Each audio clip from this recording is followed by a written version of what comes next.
एक educated couple IT sector में काम करने वाले अपने 3 साल की बच्ची को लेकर के आए थे विद कंप्लेन कि ये आजकल कम कम्युनिकेट करती है, अपने में रहती है, बुलाने पे सुनती नहीं है, आई कांटेक्ट कम करती है, पहले ज़्यादा बोलती थी, आजकल कुछ बात नहीं कर रही है, कुछ तो एक रिपीटेटिव हैंड मूवमेंट कर रही है।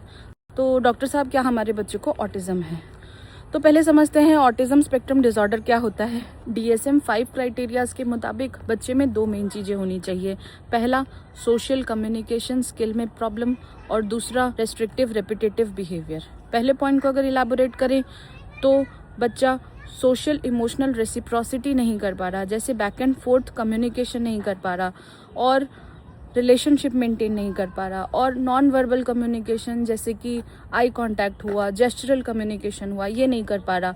इसके साथ रेस्ट्रिक्टिव रेपिटेटिव बिहेवियर जैसे कि हैंड फ्लैपिंग मूवमेंट हुआ, या फिर कोई सेंसरी स्टिमुलस जैसे कि लाइट साउंड को लेकर के बहुत ज़्यादा डर जाना, या फिर कोई भी रूटीन को लेकर करके ज़िद्दी होना, ये सब अगर फुलफिल करता है तो DSM-5 क्राइटेरिया के अकॉर्डिंगली उसको ऑटिस्टिक स्पेक्ट्रम डिसऑर्डर में क्लिनिकली डायग्नोस किया जाता है। हमारे केस में हिस्ट्री को इलैबोरेटली पूछने पे पता चला कि बच्चा की बहुत दिनों से नैनी नहीं है, ग्रैंड पेरेंट्स भी नहीं है, पेरेंट्स वर्किंग है, बच्चा लगभग 5 से 6 घंटे दिन में स्क्रीन एक्सपोजर से है, तो इसे मे बी वर्चुअल ऑटिज्म हो सकता है। कंटिन्यूअस स्क्रीन एक्सपोजर की वजह से जो सोशल कम्युनिकेशन वाले जो न्यूरॉन्स होते हैं उनकी प्रूनिंग हो जाती है, या फिर वो डेवलप ही नहीं होते, क्योंकि बच्चा बस वन वे कम्युनिकेशन करता है due to excessive screen exposure. तो इसका ट्रीटमेंट क्या करना है?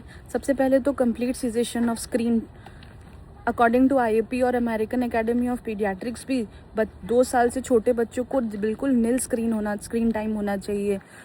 2 साल से 5 साल के बच्चे को 1 hour of screen time under adult supervision होना चाहिए। 5 साल से 10 साल के बच्चे को 2 आवर्स ऑफ स्क्रीन टाइमिंग होना चाहिए। तो हम इस बच्चे में कंप्लीट स्क्रीन टाइम सिजेशन करेंगे, चाइल्ड साइकोलॉजिस्ट के पास भेजेंगे फॉर वेरियस थेरेपीज जैसे कि applied behavioural analysis therapy, occupational therapy, physiotherapy etcetera. तो ये सारी हॉलिस्टिक अप्रोच से बच्चा जब सेंसरी स्टिमुलेशन होगा तो उसके जो न्यूरॉन्स जो डेवलप नहीं हो पाए वो बार बार सेंसरी स्टिमुलेशन से रीग्रो करेगा और उसकी प्रूनिंग रुक जाएगी। अगर ये वर्चुअल ऑटिज्म है तो अराउंड 6 to 8 मंथ्स में ये आराम से रिवर्सिबल हो जाएगा। So that's it for today and thank you everyone for your attention.